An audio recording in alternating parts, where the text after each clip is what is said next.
and nature provides that light. And today could be a beautiful day. And a lot of the clouds that I filmed earlier, you might think, well, those look awfully natural. But look, they've been spraying for days. All this stuff is coagulated. It does look natural at this point. So it's not. It's not. It's just it's criminal behavior in my mind. And how many people are really, tuned out of that? They can't deal with it. They just have too much on their plates. They're worried about paying their bills. But this plays on us, whether you know it or not, on a subconscious level. Everybody is being affected by what's going on here. This divisive rhetoric in the campaigning that's going on, okay? You take NBC, just this morning I was watching, NBC played some excerpts, quotes of Donald Trump, saying stupid things. And, I can't even half the time defend the things I say. I'm apologizing half the time for people. I don't mean to offend anybody. But sometimes, I'm edgy too. My humanness comes through. But I can't defend Donald Trump for some of those stupid statements. He's made some really stupid, childish statements about women.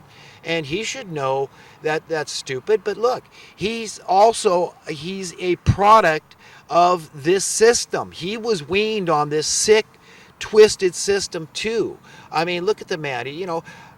I'm as surprised as the next guy that, I feel the way I do about Donald Trump. In other words, that I feel like he's saying some things that are good, that would be really good for America. And if America could set a shining light example, it would be an example for the rest of the world to follow. I disagree with him highly on torture, on the secrecy and all this stuff. That iPhone doesn't have to give anybody anything. I mean, it's a private company, right? And people have a right by the Fourth Amendment to be safe in their effects, and of course their phone is part of their effects. It's our Fourth Amendment right to be secure in our effects. But when it comes to criminal behavior, the FBI can get in there, and John McAfee has said he can get the FBI in there. So I disagree that Apple ought to give that information over to the government. I disagree on torture. That's a stupid thing. That doesn't work. And waterboarding, if you're going to torture somebody, don't do it like that. You take a chainsaw and you threaten to, take a little slice out of them, their leg or something like that. Okay, that I'd speak, believe me. I'd spill my guts if somebody threatened me with a chainsaw. But, and I don't even know how you can talk when you're being waterboarded. But, it's stupid. It's cruel and inhuman. But, the chainsaw thing, I don't think you should ever actually, do that. I don't think you should ever take a chainsaw to anybody, but just the threat would be enough, just as a bluff. But, no, I would never do that to get information. But anyhow, about the divisive nature of this campaign, it's just, this is the devil in the works. Really, what's happening here is the human character is being rendered into the character of Satan. Our nature, our image and likeness, that's what's being done here. These people are trying to mold us and form us into the nature of Satan. And what is that nature? It's a rebellious nature. This is the whole reason that Lucifer, which now is Satan, the devil, all of it, it's just an entity with a lot of demons. You see, when Lucifer got kicked out of heaven, he didn't go alone. He actually took a third of the angels in heaven. So this is a lot of different beings, okay, that got kicked out.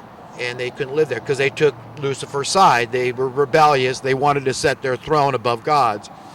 And God couldn't tolerate that because in his infinite wisdom, he knew that he was the better choice for remaining in power.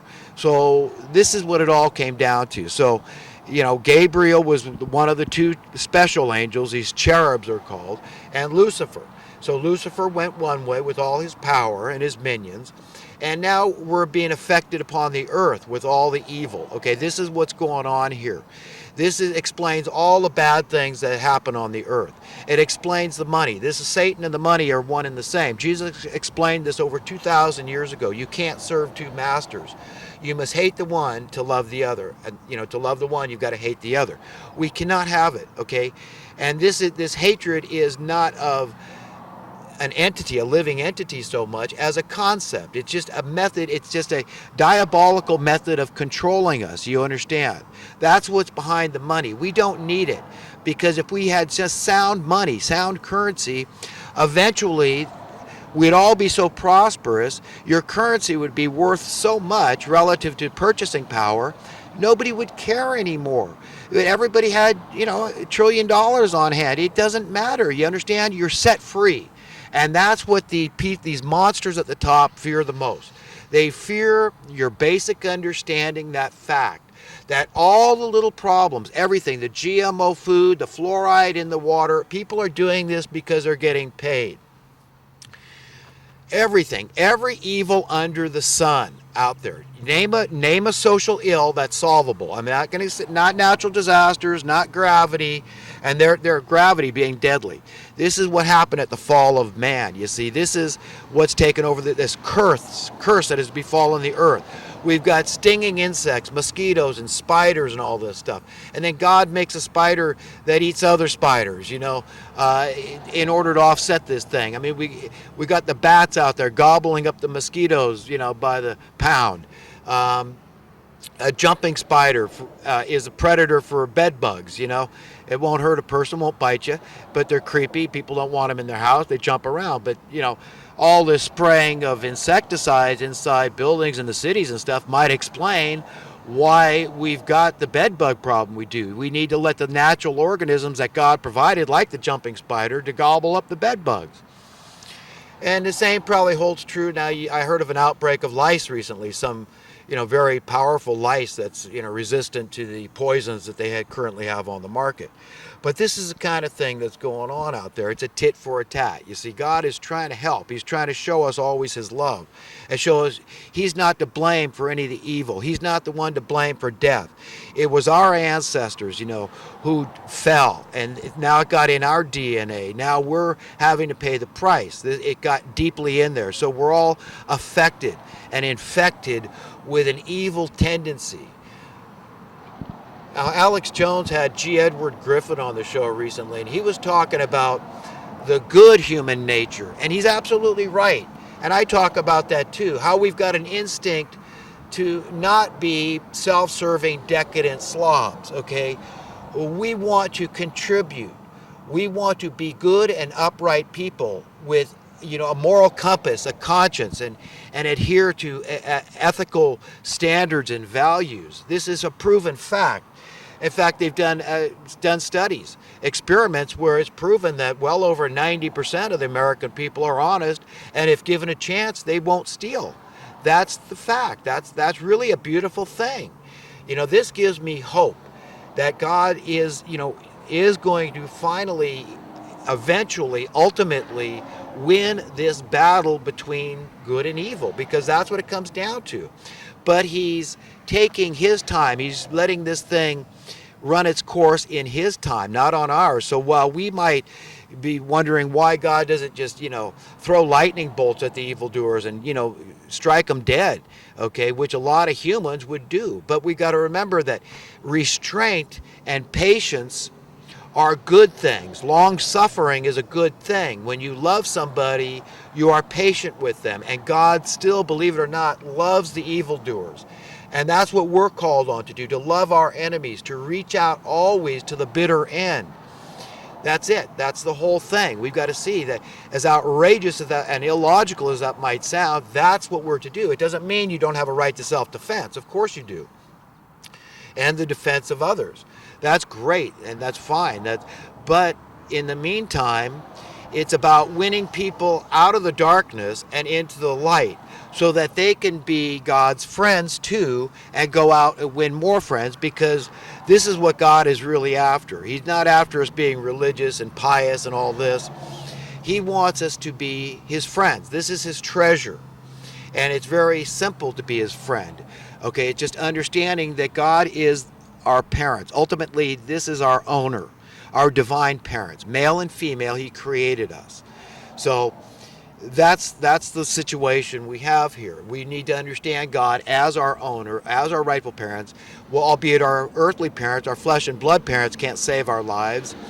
They did very little to create our lives except follow the instinct God put in them to procreate, the commandment he gave at the beginning, go forth, be fruitful and multiply.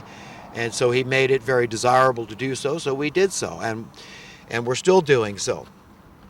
But these are perfect parents. These are flawless parents that love us vastly more, infinitely more than our parents could ever love us. And not only that, but they have the power to save our lives and to give us a better life in a better world with a better body, and all the problems gone, all of them, everything gone. Okay, that's what Jesus talked about at the end of the age and the beginning of the new age. We get this harvest of the souls of men when he returns with this throng of holy angels called the harvesters of the souls of men. And then this renewal of all things takes place, whereby everything that's bad upon the earth is gone. So you got to imagine, what the bad things are. Well, gravity can't be deadly. It doesn't mean it won't exist, but it won't exist in the sense that it can harm you. For example, if I fell off this cliff, I would gently float perhaps down to the ground rather than just fall fast, collapse, and destroy my, atomically deficient body, okay? So the atomic structure of the body itself would probably be changed. We're not going to have extreme heat, because who likes extreme heat? It's very punishing. This is part of the curse, the power that was given the evil one to just make our lives miserable. And it's still going on to this day. It's part and parcel of everything I'm talking about here. It's all wrapped up in the same thing. This malaise, the miasma that we're all having experienced. The fact that happiness is so elusive to us. So we're not going to have that, and all the miserable insects are going to be gone. And the whole phenomenon of predator and prey, it seems logical to me that that's not going to be here anymore. That if we could be just as strong, for example, as a gorilla that eats, leaves and bananas and vegetable sources, plant-based, has a plant-based diet, then, and we could be that strong, it seems to me we wouldn't care about chickens. I mean, if anybody ever out there has ever slaughtered a chicken, I did it once and I'll never do it again. It kind of helped get me off birds. But once in a while I'll still eat a bird, maybe at a special, Christmas or Thanksgiving, something like that. But I could live entirely without birds. I still like fish, and I could do that without being a hypocrite. I can go out there and catch a fish, and I can cut its tail off, its head off, and gut it and eat it. I'm hungry enough, I'll do it. Because this body craves that kind of food, yang food, this protein that it requires to rejuvenate the cells it has. But we all know that this body ultimately winds up dead. It's just a carcass, it's just a shell once it's gone, and our essence leaves that has the electrical component and all this. It's a scientific fact that we have electricity coursing through our veins, and once we die, we don't have that anymore. It's coursing through our veins. It's part of our essence, our invisible essence. So it goes on and on. We live forever. Even the wicked live forever, but they just have to be separated at some point and go to a more painful place until they learn the lessons they need to learn, to be good and upright, decent people of their own free will and accord, to love God and therefore love humanity of their own free will. Nobody's forcing them to do it. It's a choice we have to make. This is the whole thing behind free will. Why God has given the free will to all the beings, to the Gabriels and the Lucifers out there. Because if he takes that away from humanity, from all the other beings he's created in the universe, God knows the universe could be full of living beings. This is just one little story. This is our story on Earth. We know the history that goes back thousands of years. But this is, the universe is a big place, right? And so we know very little, but we also know a lot. And it gets, pretty mind-spinning. But the point is that the free will is so critical to God, and to him imparting the spark of of himself into us and herself into us is this free will, because God doesn't want us to love him because you have to, I command you to love me, and if you don't, bad things will happen. It's not like that. He loves us unconditionally, but he says, look, entrance and acceptance into a better world is something you earn. This is why it's written that we are saved by grace through faith. And all we need is an itty-bitty amount of faith just to trust that, there's more to this picture than what science tells us, evolution and atheism and all this. I mean, there's something going on here when you consider that the brain is more sophisticated than the most state-of-the-art computer out there. it can't be explained by happenstance and just an accident and a roll of the dice. I mean, this goes way beyond that, okay?